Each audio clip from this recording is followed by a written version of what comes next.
მოგესალმებით, კომერსანტი აგზელებს თქვენთვის მუშაობას და მოკლედ ტრადიციული რუბრიკა, რაც როგორც ახსენე, წინა სეზონშიც ჰქონდა და ახლაც გვაქვს კონკურენცია და მომხმარებლის უფლებების დაცვა.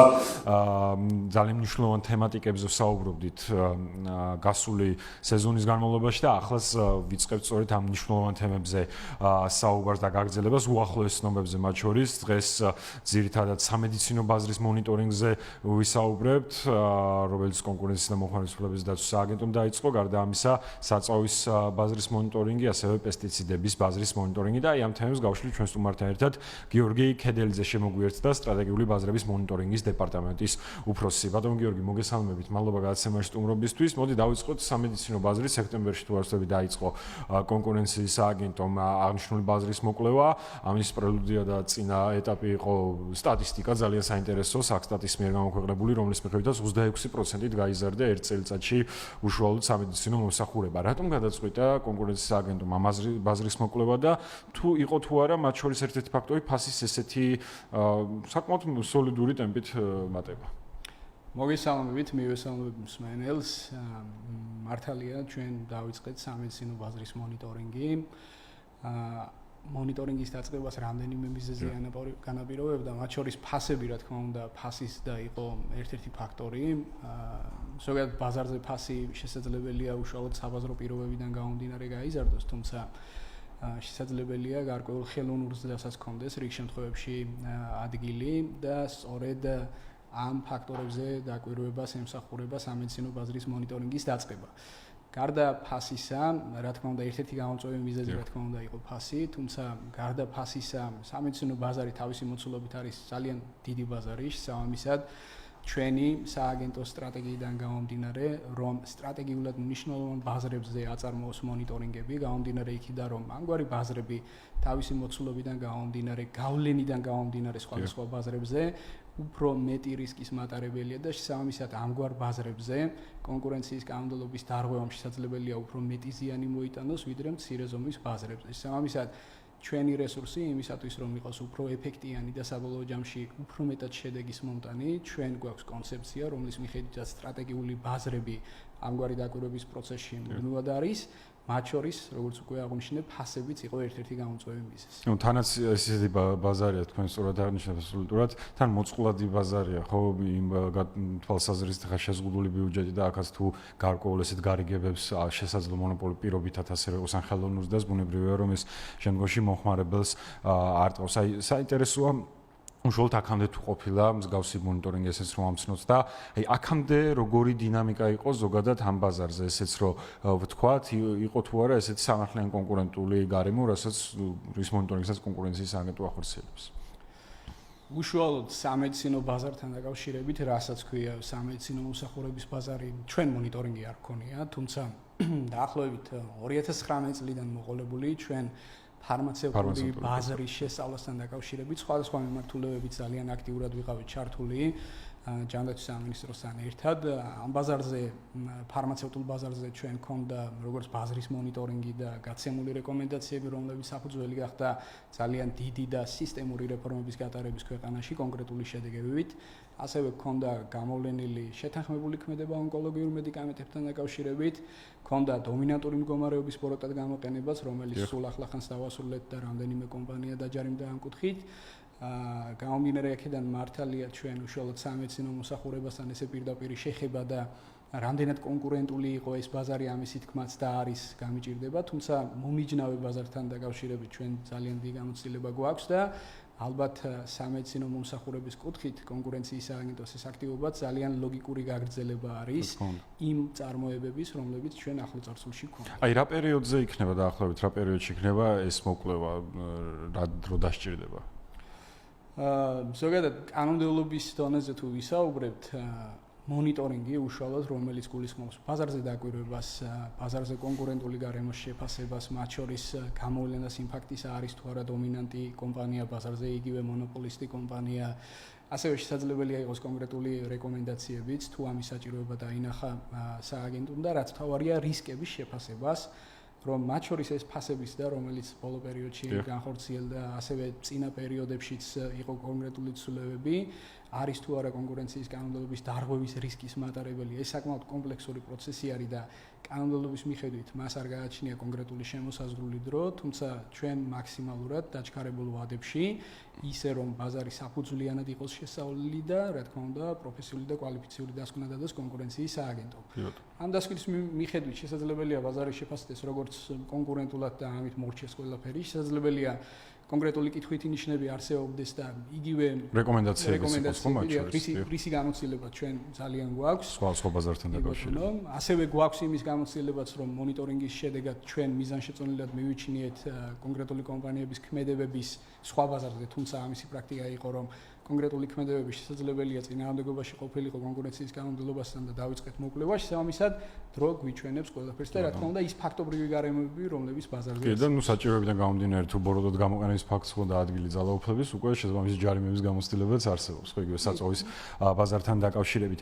აქ ერთი ასე ვთქვათ საინტერესო მომენტიც არის ხო ამ ეს თემა რო ამოვწუროთ აი მოკვლევის ეტაპზე პირობითად იმ შემთხვევაში თუ კი მაგალითად სამედიცინო დაწესებულებებმა დაასაბუთეს მაგალითად ეს ხარჯების ფორმირება შეიძლება რაღაცამ განაპირობა რის გამოც შემდგომ აისახა ფასში ხო აი მაგალითად იგივე რაღაცა ტექნოლოგიის შემოტანა ინვესტიციის ჩადება რამაც ჯერამომღება ან პერსონალზე ხელფასებია ძალიან მრავალფეროვანი შეიძლება იყოს თუ დაასაბუთა სამედიცინო დაწესებულებებმა რომ მათ ეს გადასახადი მომსახურების გაზარდეს იმიტომ რომ უბრალოდ ხარჯები გაეზარდათ რაღაცნაირად ინვესტიცია განახორციელდეს ამ შემთხვევაში კონკურენციის სააგენტო როგორ შეაფასებს ამ შემთხვევაში როგორც კონკურენტული თუ რაზე იქნება ეს დამოკიდებული პირველ რიგში ფასების ამ კუთხით შესწავლა კონკურენციის სააგენტომ რომ დაიწყოს ხარჯებზე დაფუძნებული რამდენად იყო ეს ფასები დომინანტი კომპანია უნდა არსებობდეს ბაზარზე ან ჯგუფური დომინანტობა უნდა არსებობდეს თუმცა მონიტორინგის ფარგლებშიც კონკრეტული რისკების შესაფასებლად ეს შესაძლებელია რომ გაკეთდეს და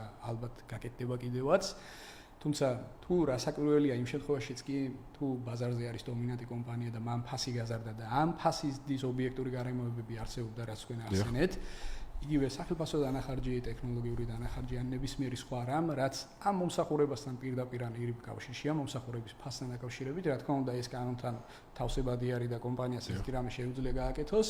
თუმცა თუ აღმოჩნდა ისეთი რამ, რომ მაგალითად ფასების და არ იყო განპირობებული საბაზრო ფაქტორებით, ბაზარზე ყავს დომინანტი კომპანია, ამ შემთხვევაში უფრო მივდივართ დარღვევისკენ. თუმცა აქვე არის მეორე საკითხი, რომ ფასების მიმართულებით მხოლოდ ასე ვთქვათ დანახარჯები არ არის მნიშვნელოვანი, მაგალითად თუ ამ ფასების და მოხდა კომპანიებს შორის გარიგების, იგივე შეთანხმების საფუძველზე, ამ შემთხვევაში საერთოდ არ აქვს მნიშვნელობა იქ დანახარჯების კუთხით საფუძველი არსებობდა. თუნდაც ეს ლოგიკური ყოფილიყო ბაზარზე, თუ მაინც ფასების და განხორციელდა შეთანხმების შედეგად და ის დადასტურდა, ეს მაინც არის კონკურენციის კანონმდებლობის დარღვევა. სამომისად ამ ყველაფერს ჭირდება სიღრმისეული შესწავლა, ჭირდება დრო და სააგენტო ამასთან დაკავშირებით. და ამის გამოცდილებაც არსებობს უკვე საწოვის ბაზართან დაკავშირებით და მოდი ამ თემაზეც გადავიდეთ. შესაძლო კარტელური გარიგებები მაშინ კონკურენციის სააგენტომ მახსოვს დაასაბუთა კიდეც კონკრეტული გარიგებები რაში მდგომარეობდა მსხვილ კომპანიებს შორის და შესაბამისი ფულადი ჯარიმების დაეკისრათ აღნიშნულ კომპანიებს. ახლაც აგზავნებს კონკურენციის სააგენტო მოკვლევას ამ ბაზრის. როგორი ტენდენციებია გაჯასაღების კუთხით იქ მახსოვს რეკომენდაციების მათ შორის რომ ერთის მხრივ გარიგებები კარტელური ბუნებრივია რომ არ უნდა არსებობდეს და მეორეს მხრივ უფრო ჯანსაღი კონკურენცია ყოფილიყო. ტენდენცია საერთკენ წავიდა საწოვის ბაზარზე. ჩვენ რა თქმა უნდა საწოვის ბაზარს არა მარტო საწოვის ბაზარს ძალიან ბევრი პარამეტრით ვაფასებთ, თუმცა მომხმარებლისთვის საბოლოო ჯამში მნიშვნელოვანი არის ფასი და იგივე იმ სამედიცინო მომსახურებას რა ფასად შეიძენს ან კონკრეტული სახეობის და მარკის საწოვს რა ფასად შეიძენს. შესაბამისად ყოველ კვარტალურად და ყოველწლიურად ჩვენ მონიტორინგის ანგარიშებს ვაქვეყნებთ და თუ შევადარებთ მაგალითად 2022 წლის პირველ 7 თვესთან დაკავშირებით იყო, უფრო სწორად 5 თვესთან დაკავშირებით მარტი-ივლისის პერიოდში, როდესაც ჩვენ ბოლოს დავადასტურეთ კომპანიებს შორის შეთანხმებული ქმედება. ამის შემდეგ შეთანხმებული ქმედების დადასტურებიდან და მოკვლევის დასრულების მეორე დღესვე ჩვენ განვაახლეთ მონიტორინგი, ისევ და ისევ გამომდინარე იქიდან, რომ ეს არის სტრატეგიულად მნიშვნელოვანი ბაზარი და ამასთან ერთად სააგენტოს წარსულში უკვე არაერთხელ ჰქონდა ამ ბაზარზე იდენტიფიცირებული შეთანხმებული ქმედებები. შესაბამისად, ეს ბაზარი ითვლება მაღალი რისკის მატარებლად, რომ აქ რაიმე კიდევ შეთანხმებული ქმედება ჩამოყალიბდეს. აქედან გამომდინარე ჩვენ ყოველ კვარტალურად და ყოველწლიურად მონიტორინგს ვახორციელებთ. მონიტორინგის შედეგები არის საჯარო და ვაკვირდებით პირველ რიგში თუ რა მოგების მარჟაზე მუშაობენ ის კომპანიები ძირითადად, რომლებიც წარსულში იდენტიფიცირებული იყვნენ როგორც ბრენდირებული გასამართლებლად. კი ბატონო, თუმცა არა მხოლოდ მათ ვაკვირდებით, რა თქმა უნდა. და იმ მომენტშიც ფასები განპირობებული იქნება არასაბაზრო ფაქტორებით, სააგენტოს შეუძლია და სააგენტო ისევ და ისევ დაიწყებს ბაზრის შესწავლას შეთანხმებული ქმედების მიმართულებით და საბაზრო ფაქტორებში აქცენტად მოვიაზრებთ ჩვენ ლარის გაცვლის კურსს, საწვავის შესყიდვის ფასს და ასევე კომპანიების მარკების. ამისად ამ პარამეტრების მიხედვით ამ ბაზარზე დაკვირვება განგრძობად რეჟიმში არის, რადგან სააგენტოს მუდმივად კონდეს ამ ბაზრის გულისხმაზე ხელი და როდესაც რაიმე არასაბაზრო ქმედების რისკი იქნება, უკვე ახლა არის ამ ვითარებაში გარკვეული რისკები. ჩვენ დაახლოებით თვის ბოლოსთვის ვაპირებთ, რომ წინა 3 თვის, ანუ გავლილი 3 თვის კვარტალური მონიტორინგი გავაკეთოთ. შესაბამისად, წინასწარ გამიჭირდება თქმა, თუმცა შუალედური ანგარიში მონიტორინგი სამ კითხვას აუცილებლად გასცემს. კი ბატონო, და ასევე მინდა კითხოთ ამ დროისთვის სარგებლობ პესტიციდებთან დაკავშირებით, პესტიციდების ბაზრის მოკვლევა. და ტენდენცია არის ძალიან საინტერესო, ამაზე ჩვენ გულს ბევრი გვისაუბრია.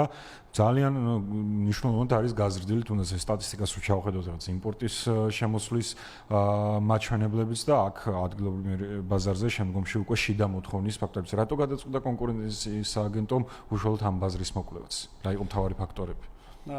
ეს ბაზარი ზოგადად თავისი მოცულობის გათვალისწინებით, რა თქმა უნდა, იგივე სამედიცინო მომსახურებასთან, ფარმაცევტულ ბაზართან და საწვავის ბაზართან ახლოსაც კი არ არის, თუმცა ხო, სტრატეგიულ ნაწილში როგორც ისინი არიან, ეს კლად არ არის. თუმცა გამომდინარე იქიდან თუ რა გავლენა აქვს ამ ბაზარს უკვე სოფლის მეურნეობაზე, საბოლოო პროდუქტზე, ხო? საბოლოო პროდუქტზე ძალიან დიდი გავლენა აქვს.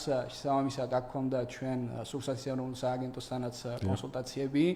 გარკვეული კითხვით ინიშნები ამ კუთხითაც არსებობს ფასებთან მიმართებით.